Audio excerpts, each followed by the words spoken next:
അസ്സലാമു അലൈക്കും. ജാരിയ ഫണ്ട് വിജയിപ്പിച്ചത് ഞങ്ങളാണ്. ജാരിയ ഫണ്ട് ഞങ്ങളുണ്ടായതുകൊണ്ട് വിജയിച്ചതാണ്.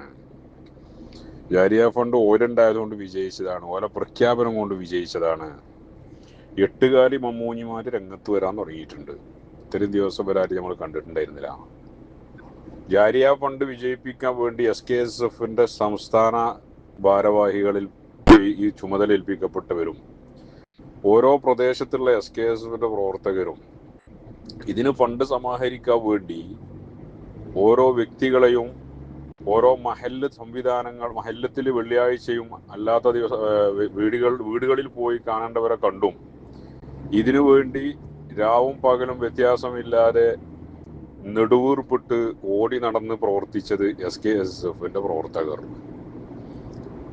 അതിന് ആഹ്വാനം ചെയ്ത് അതിന് വേണ്ട സഹകരണങ്ങളും മറ്റു സൗകര്യങ്ങളൊക്കെ ചെയ്തു കൊടുത്ത് നേതാക്കളും. ദിവസങ്ങളുടെ കഠിനാധ്വാനത്തിന്റെ ഫലമായി ജാരിയ ഫണ്ട് വൻ വിജയമായി. അൽഹംദുലില്ലാ.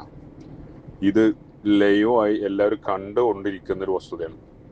അതിന്റെ ഇടയിലേക്കാണ് എട്ടുകാലി മമ്മൂഞ്ഞി ചമഞ്ഞുകൊണ്ട് ചില ആളുകൾ വളരെ കൃത്യമായ പ്ലാനിങ്ങോടുകൂടെ വോയിസുകളും മറ്റും എഴുത്തുകളൊക്കെ ആയിട്ട് വരുന്നത്.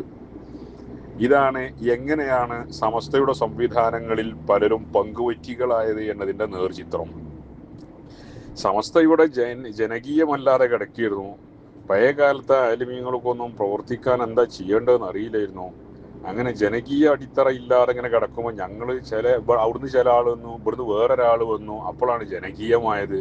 അവര് വന്നപ്പോൾ ജനങ്ങളെ ഏറ്റെടുത്തു, ഇവര് വന്നപ്പോൾ ജനങ്ങൾ മനസ്സിൽ കയറ്റി വെച്ചു. അങ്ങനെ ജനകീയായി എന്നൊക്കെ പറഞ്ഞിട്ട് ഇങ്ങനെ ഓരോ പുതിയ പുതിയ നരേഷനുകൾ ഇങ്ങനെ കൊണ്ടുവന്ന് പഴയകാല പ്രവർത്തകരായ ആലിമീങ്ങളെയും ഇതിനുവേണ്ടി കഠിനാധ്വാനം ചെയ്ത സകല പണ്ഡിത മഹത്തുക്കളെയൊക്കെ നിഷ്പ്രഭമാക്കിയിട്ട് പുതിയ തങ്ങളുടെ താല്പര്യത്തിന് വേണ്ടി ഉണ്ടാക്കി കൊണ്ടുവരുന്ന ഓരോ പ്ലാനിങ് എന്താ പറയുക തിരക്കഥകൾ അതിൽ എങ്ങനെയാണ് എന്ന് വരച്ച് കാണിക്കുന്നതാണ് മുകളിൽ നമ്മൾ കാണിച്ച വോയിസ്. നിങ്ങളൊന്ന് നോക്കിയേ. ഇപ്പൊ ജാരിയന്റെ ഫണ്ട് ഇപ്പൊ നമ്മൾ ലൈവായി കണ്ട സംഭവമാണത്.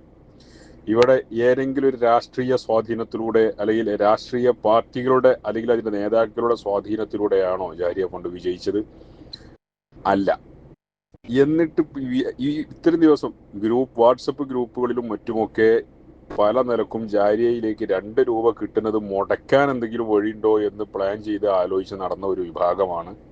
ഇപ്പോ ജാരിയ ഫണ്ട് വൻ വിജയമായ ശേഷം എല്ലാ കാറ്റും കോളും അടങ്ങിയ ശേഷം സംഗതി വിജയിച്ചു എന്ന് കണ്ടപ്പോൾ അതിൽ അവകാശവാദം ഉന്നയിക്കാനും അല്ലെങ്കിൽ ഏതെങ്കിലും ഒരു പ്രത്യേക ആളുകൾക്കോ വ്യക്തികളിലേക്കോ അതിന്റെ പൂർണ്ണ അവകാശം അവരുടെ സ്വാധീനം കൊണ്ടാണ് എന്ന് ഏൽപ്പിച്ചു കൊടുക്കാനോ വേണ്ടി മനഃപൂർവ്വം രംഗത്ത് വരുന്നത്. ഇങ്ങനെയാണ് ഞങ്ങളുണ്ടായതുകൊണ്ടാണ് ഇവിടെ സമസ്ത ഉണ്ടായത്, അതാണ് സമസ്ത വളർന്നത്, ഇവരുണ്ടായതുകൊണ്ട് സമസ്ത വളർന്നത്. ഇങ്ങനെ ഈ അവകാശവാദം ഉന്നയിച്ച് എങ്ങനെയാണ് സമസ്ത സംവിധാനങ്ങളിൽ പലരും പങ്കുപറ്റികളായി മാറിയത് എന്ന് വരച്ച് കാണിക്കുന്നതാണ് മുകളിൽ നമ്മൾ കേട്ട വോയിസ്. കാര്യങ്ങളൊക്കെ എല്ലാവർക്കും അറിയാം. ജാരിയ ഫണ്ട് എങ്ങനെ വിജയിച്ചു എന്നുള്ളത്. സമസ്ത SKSFന്റെ പ്രവർത്തകര് ദിവസങ്ങളോളം നേതാക്കളും പ്രവർത്തകരും അതിന്റെ പിന്നാലെ ഇരുന്നു. സമസ്തയെ സ്നേഹിക്കുന്ന സുന്നത്തിയമായതിനെ സ്നേഹിക്കുന്ന സാധാരണക്കാരും അവര് ചെയ്യാൻ സാധിക്കുന്ന പരമാവധി അവരും സഹകരിച്ചു. ജാരിയ ഫണ്ട് വിജയിച്ചു. പിന്നെ അതിനായിട്ട് രാഷ്ട്രീയ മേലാപ്പിട്ട് കൊടുത്ത് രാഷ്ട്രീയ നേതാക്കളുടെ മേലാപ്പ് കൊണ്ടാണ് അത് വിജയിച്ചത് എന്ന പുതിയ തിയറിയൊന്നും ആരുണ്ടാക്കി കൊണ്ടുവരാൻ ശ്രമിച്ചിട്ട് കാര്യമില്ല. നിങ്ങൾ എങ്ങനെ പ്ലാൻ ചെയ്ത് വോയിസ് വിട്ടാലും ജനങ്ങൾ ഇത് ലൈവായി കണ്ടുകൊണ്ടിരിക്കണം. കണ്ടു കഴിഞ്ഞ സംഭവമല്ലേ.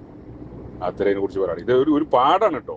എങ്ങനെയാണ് പലരും സമസ്തയുടെ പല സംവിധാനങ്ങളുടെയും പങ്കുപറ്റികളായി മാറിയത് എന്ന് നേർചിത്രമാണ് ഈ കാണുന്നത്. ഇത് തന്നെയാണ് ഇതിന്റെ ഒരു യഥാർത്ഥ രൂപം.